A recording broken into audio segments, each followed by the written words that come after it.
Story RH, le podcast RH qui ne vous raconte pas d'histoire. Bienvenue à toutes, bienvenue à tous. History is made of stories. Dans cet épisode, on va s'intéresser d'un peu plus près aux principes du taylorisme qui sont encore largement utilisés dans nos entreprises et leurs limites. On a tous en tête cette image de Charlie Chaplin qui resserre des boulons dans un film en noir et blanc. Le taylorisme date de la deuxième révolution industrielle, dans les années 1910. Si on caricature, c'est des hommes debout derrière un tapis roulant qui répètent inlassablement les mêmes gestes, et des cols blancs qui ne foutent jamais les pieds sur le terrain. Ouais, mais ça va, on est sorti de tout ça, non ? C'était il y a plus d'un siècle. Hein. Depuis, on a parlé d'enrichissement du travail, de diversification des tâches, et puis, bien sûr, de QVT. Avec les Chief Happiness Officers, le taylorisme, c'est du passé, non ? Le taylorisme est mort, vive le taylorisme, c'est quoi l'histoire ?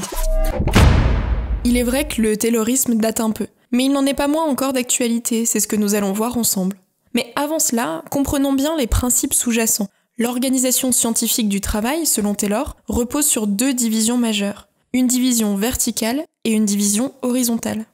Commençons par la division horizontale. C'est une décomposition de la chaîne de valeur, on la découpe en plus petites unités organisationnelles de création de richesse.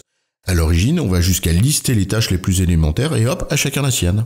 Toi, tu poses le boulon ici, moi, je le visse là. C'est une forme de standardisation du travail. Ça conduit à des tâches très répétitives pour chaque salarié. C'est ce qu'on appelle le travail à la chaîne. Et en plus, on va contrôler le rendement de chacun avec un chronomètre. Tu seras d'ailleurs payé au nombre de boulons vissés dans un temps donné. La seconde division, on le disait, elle est verticale. On sépare ceux qui conçoivent de ceux qui produisent. Ceux qui pensent le travail, les cols blancs, dans leur tour d'ivoire, écrivent les procédures pour ceux qui font, les cols bleus, sur le terrain. Pas besoin de réfléchir sur le terrain, il suffit de suivre la procédure à la lettre. Mais Patrick, si la procédure n'est pas adaptée à la réalité du terrain, ou si la réalité change... Ah bah ça, c'est pas prévu par la procédure. Et c'est justement une des limites du modèle taylorien. D'abord, on ne peut pas tout prévoir, donc c'est imparfait par nature. Mais surtout, c'est sa difficulté à s'adapter au changement, surtout quand il est rapide. En fait, les normes et les processus, ça marcherait si on pouvait tout prédire, tout penser.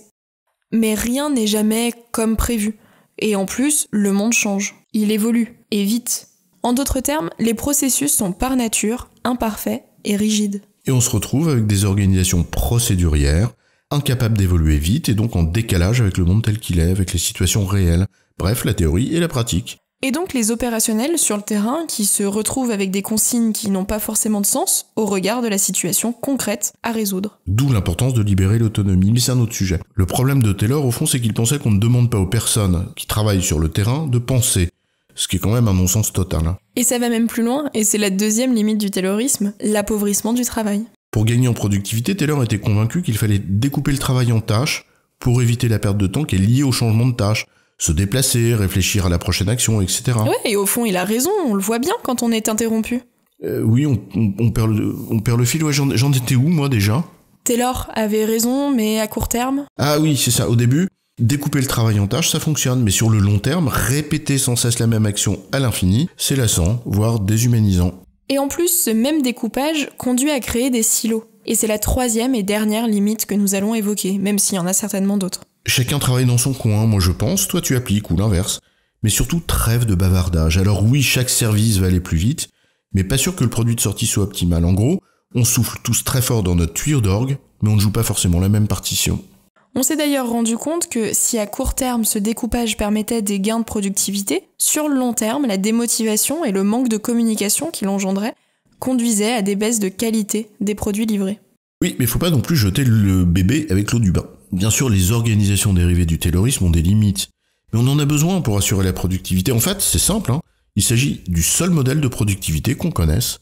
À tel point que cette méthode de gestion et d'organisation des ateliers de production, qui était en fait initialement destinée au secteur industriel, est devenue le fondement de la productivité dans tous les secteurs.